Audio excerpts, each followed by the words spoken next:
நான் உங்களுக்கு ஒரு சுவாரஸ்யமான ஒரு ஸ்டோரி சொல்ல போகிறேன் இன்னைக்கு. இப்போ இந்த மழை பெஞ்சிட்டு இருக்கும்போதே இடையில கொஞ்சம் கொஞ்சம் மழை விட்டுருக்கும்ல, அந்த டயத்தில் தான் முடியாருவேன் சாப்பாட்டை எடுத்துக்கிட்டு. அன்னைக்கு நான் தனியாக தான் வந்தேன். தனியாக வந்திருக்கும்போது என்ன செய்வேன்னா, அப்போ இந்த ரெட்டு குட்டி போட்டிருக்கிற கருப்பு, அது அன்னைக்கு தான் முத நாள் தான் குட்டி போட்டிருக்கு. அது இந்த ஜாக்கி மூணும் அவுத்துட்டு நிற்கிதுங்க. அவுத்து நிற்கும் போது நான் என்ன செய்கிறேன்னா, உங்களுக்கே தெரியும், நான் இலையில தான் சாப்பாடு போடுவேன். அந்த தட்டு கழுவ முடியல என்னால் அப்படிங்கிறதுனால இலையில சாப்பாடு போடுவேன். அந்த இலையில அந்த இலை இப்படி பார்ப்பேன், இங்கே நின்றுட்டு இப்படி பார்ப்பேன். அந்த இடத்துல கொஞ்சம் இலை கீழே தனைஞ்சு தொங்குது. எப்பயுமே நான் அந்த இடத்துக்கு போவேன். இலை இருக்க போகும்போது என்ன செய்வேன்னா, ஜாக்கி கருப்பு கருப்புன்னு கத்திக்கிட்டே போவேன். கூப்பிடுவேன், அதுங்களை கூப்பிடுவேன், துணைக்கு வாங்கடா அம்மா உள்ள போறேன்னு. இவ்வளோ தூரம் வந்துட்டேங்க. இந்த சிகப்பு என்னை தாண்டி விற்குன்னு இப்படி ஓடிச்சுங்க. ஓடி போய் என்ன பண்ணுதுன்னா, இந்த இடத்துல இந்த மட்டை உளுந்து கிடக்குல்ல, இந்த இடத்துல இது இப்படி போய் இப்படி என்னத்தையும் இப்படி மோப்பம் பிடிக்குது. அப்படி வந்தோடனே நான் என்ன பண்ணேன்னா, இந்த இடத்துல நின்றுட்டேன். இட்ஸ் ஓகே, ஏதோ ஒன்று. அதுங்களோட செய்கையிலேயே எனக்கு தெரியும் அது பாம்பு அப்படிங்கிறது. நான் என்ன நினைச்சேன், சும்மா ஒரு சின்ன பாம்பா இருக்கும் அப்படின்னு நினச்சிட்டு நான் அங்கேயே நின்றுட்டு பார்த்துட்டே இருக்கேன். எனக்கு கண்ணாடி இந்த மழையில் வந்ததுனால எனக்கு கண்ணாடி சரியா கிளியரா இல்லை. கண்ணாடியை கலட்டி இப்படி துடைக்கிறதுக்குள்ள அந்த கருப்பு உடையாந்துருச்சு, அந்த ஜாக்கியும் உடையாந்துட்டான். ஜாக்கியும் உடையாந்தோன்னதை மூணும் வளைச்சு கட்டுதுங்க. அப்போதான் தெரியுது இதுக்குள்ளே அந்த பாம்பு இங்கே வந்துருச்சு, இந்த இடத்துக்கு வந்துருச்சு. இங்கே வந்தோன்னு தான் தெரியுது அதனுடைய நீள அகலம் எல்லாம். அது உங்களுக்கே தெரியும், அது பயந்துருச்சுன்னா அதோடைய பாடி அப்படி பெருசாகிடும். அப்படியே அவ்வளோ பெருசு போகுது, ஒரு 4 அடி இருக்கும். நல்ல பாம்பு, நல்ல பயங்கரமான வாலிப்பான பாம்பு. ஓடுது, இதுலேருந்து அது தப்பிச்சு ஓட தான் பார்க்குது.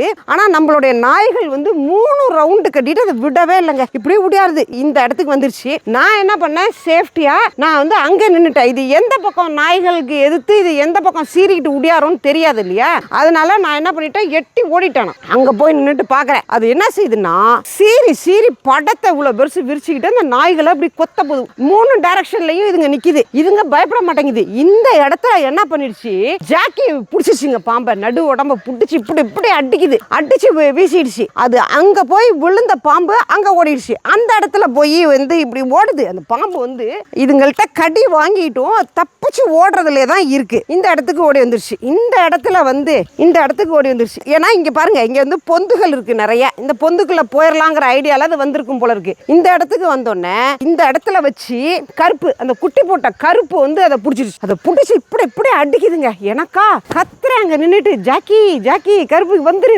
விட்டுட்டு வான்னு. எனக்கு என்னன்னா, அது குட்டி போட்டிருக்கு. ஏற்கனவே எங்க வீட்டில் ஒரு இந்த மாதிரி குட்டி போட்ட நாயை பாம்பு கடிச்சு அது செத்து போயிடுச்சு. 6 குட்டியை வச்சுட்டு நான் ரொம்ப கஷ்டப்பட்டு அதை வளர்த்தேன். போட்டு 4 நாளையில பாம்பு கடிச்சு அந்த நாய் செத்து போயிடுச்சு. அந்த ஞாபகம் வந்துருச்சு எனக்கு. ஐயோ, இது என்னடா இது இப்படி போய் பண்ணுதே அப்படின்னு 2 இடத்துல அந்த கருப்பு நாய் நல்ல பாம்பை பிடிச்சி அடிக்குதுங்க. அடிச்சு தூக்கி போட்டுருச்சுங்க. ஆனால் அந்த பாம்பு நாய் கடிச்சிட்டா அந்த பாம்பு இறந்து போயிடுவோம் அப்படின்னு சொல்றாங்க. அது என்னங்கிறத நீங்க கமெண்ட்ல சொல்லுங்க. அது மாதிரி பாம்பு பத்தி நான் ஒன்று யோசிப்பேன். பாம்புகள் பெரிய பெரிய பெரிய பெரிய பாம்புகள்லாம் நம்ம இருக்கு, பார்த்துருக்கோம், நிறைய பார்த்துட்டு இருக்கோம். இந்த கொல்லையில இந்த கொல்லை வாங்கினதுலேருந்தே பார்த்தீங்க அப்படின்னா நிறைய பாம்புகள், விதமா பாம்புகள் வரும். அந்த ஆட்கள் வேலை செஞ்சுட்டு இருந்தாங்கன்னா அதை அடிச்சு போட்டுருவாங்க. மற்றபடிக்கு நான் என்ன சொல்லிடுவேன், ஓரளவுக்கு பெருசா இருக்கு அப்படின்னா கிட்ட போகாதீங்க அப்படின்னு சொல்லிடுவேன். அந்த பெரிய பாம்புகள் அப்படிங்க ஓரளவுக்கு சின்னதாக இருக்கு அப்படின்னாக்கா வீட்டில் வந்தா அடிச்சு தூக்கி போட்டுருவாங்க.